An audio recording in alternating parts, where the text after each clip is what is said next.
अमरावती मध्यवर्ती बसस्थानक परिसरात राज्याचे परिवहन मंत्री प्रताप सरनाईक यांनी संपूर्ण परिसराचा आढावा घेतला। यावेळी सर्वत्र अस्वच्छता त्यांना दिसून आली। यावेळी राज्याचे परिवहन मंत्री प्रताप सरनाईक यांनी चांगलेच अधिकाऱ्यांना धारेवर धरले।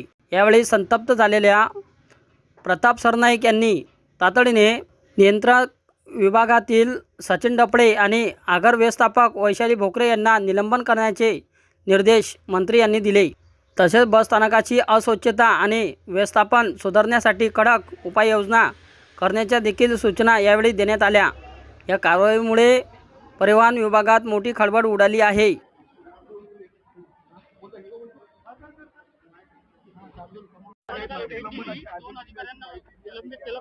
अतिशय घाणीचं साम्राज्य या अमरावती डेपोमध्ये निर्माण झालं होतं आणि स्वच्छता कर आम्ही सर्वसामान्य प्रवाशांकडून घेतोय।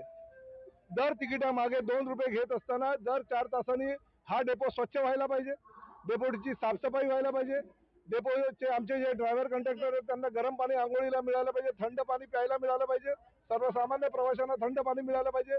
दर मिनिटांनी जे शौचालय आहे ते शौचालयाची सुद्धा साफसफाई करायला हवी, परंतु तशी बरी परिस्थिती इकडे दिसत नाहीये।